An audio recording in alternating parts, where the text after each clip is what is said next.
are doing any type of sew-in extension, you're going to use a C-curve needle. Now this is a slight curve. These are the ones that we prefer, and these are the ones that we sell in the IBE store. Now we have 3 different sizes: a 2-inch needle, a 2.5, and a 3. Now let me explain to you what that even means, because I often get this question.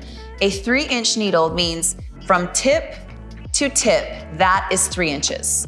If you were to straighten it out, it's not in between here, but it's the actual length of the needle if it was to be straightened out.